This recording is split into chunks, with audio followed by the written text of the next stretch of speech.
E eu que vi um ateu que tem mais fé do que eu. É isso mesmo que você está ouvindo.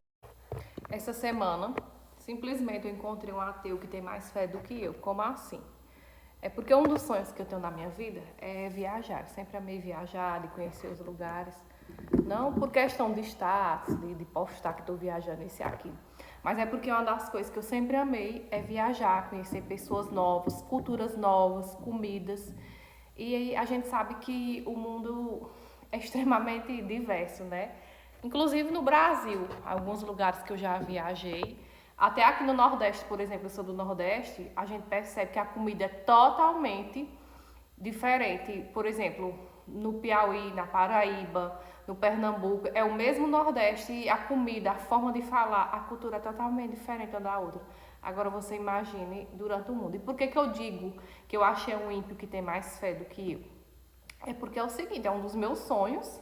E aí, simplesmente essa semana, uma pessoa que eu conheço me falou sobre o sobrinho dela que já conheceu todos os continentes, viajou pelos países, e eu lembrei que o menino simplesmente é ateu.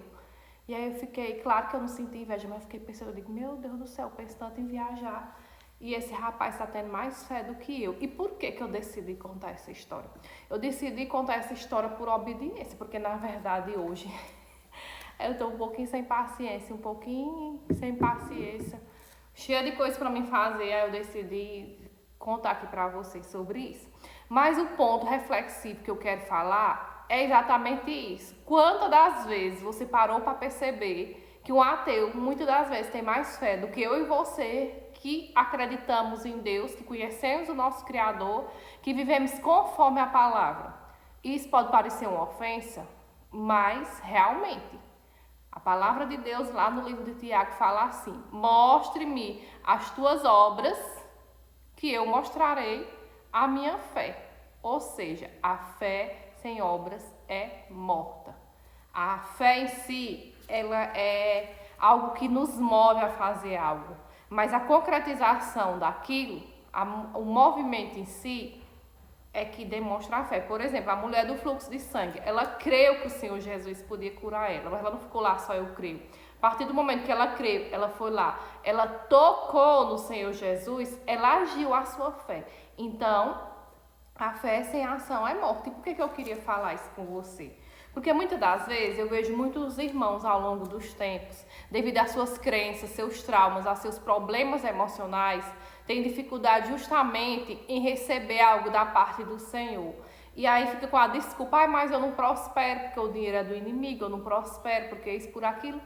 E assim, é uma das coisas que eu acho até chato discutir, porque pensa num bicho teimoso, são os irmãos na fé, principalmente quando tem rigidez cognitiva. Meu pai do céu, se eu pudesse eu nem falava sobre isso. Mas eu também já fui teimosa, eu também já fui de certa forma ignorante, e por obediência eu estou obedecendo a Deus, tanto que eu não tô meio que zangada aqui hoje, mas assim, por obediência a Deus, não que eu não amo os irmãos, não que eu não respeito, mas é no sentido de tipo assim, é tão óbvio, a gente percebe que muitas das vezes o ímpio, ou o próprio ateu, que é o caso desse rapaz que está viajando o mundo, ele tem mais fé do que nós. Por que ele tendo mais, eu chamo de ter mais fé, e ele consegue realizar coisas, e você que acredita em Deus, que conhece a palavra, não realiza? Justamente por essa questão de fé e justamente por a questão da lei da semeadura.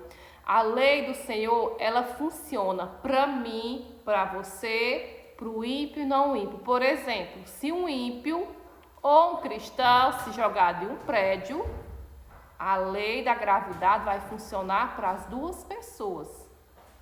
Se o ímpio ou um não ímpio pegar uma terra, pegar uma semente, cultivar aquela semente, plantar, água, no tempo certo aquela semente, ela vai produzir e ela vai dar frutos. Então, porque eu e você que temos a palavra de Deus, muitas das vezes nós não prosperamos em determinadas coisas nas nossas vidas. E eu não estou falando em si da prosperidade e riqueza, mas eu estou falando de coisas simples do nosso dia a dia, como por exemplo, talvez você esteja aí com um carro velho, dando problema, quebrado.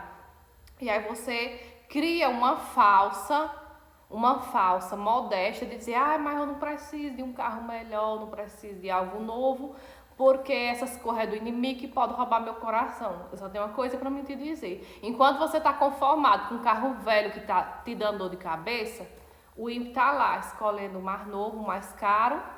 Enquanto você poderia ter algo mais novo que te custaria menos dor de cabeça, você ia estar mais feliz, ia gastar mais tempo fazendo a obra de Deus.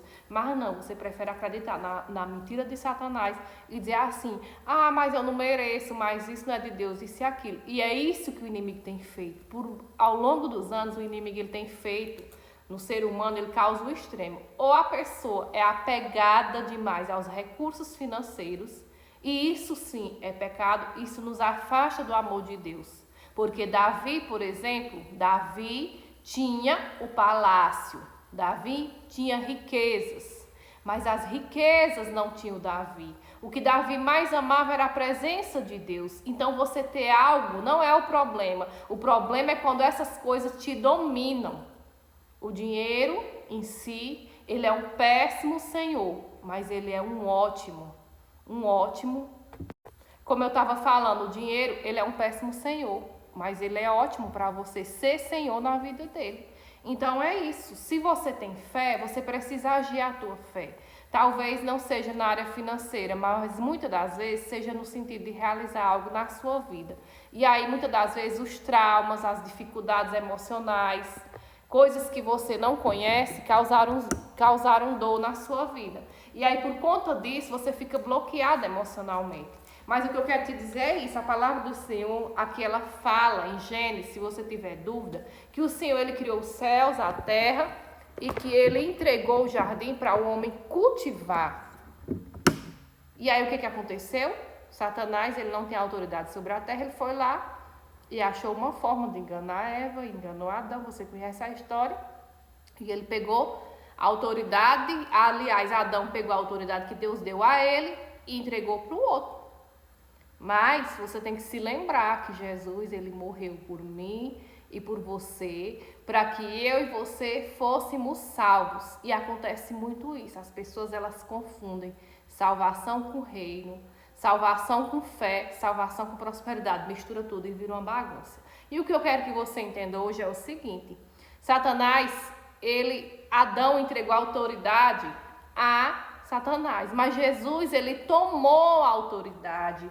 Quem tem Jesus, a partir do momento que eu e você aceitamos Jesus, é para que eu e você temos acesso à nossa salvação. Mas as leis da prosperidade no mundo, a lei da semeadura, ela funciona para todos. Como eu te falei, o exemplo da planta e o exemplo da gravidade. Então, quero que você entenda que o Senhor, ele criou leis, ele não vai quebrar leis para que você possa realizar os teus desejos. Ele não vai te dar, ele já te deu. Ele não vai fazer, ele já fez. E o que é que falta?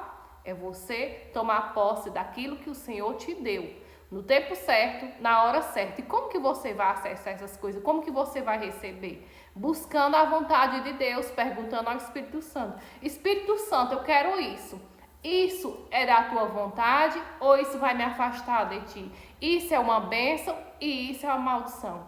E aí onde entra a sabedoria e o discernimento espiritual. E como que você vai saber? Se não for contra a palavra de Deus, é bênção. Agora, se a palavra de Deus for contra, você sabe que não é de Deus. Então, assim, não perca o teu tempo.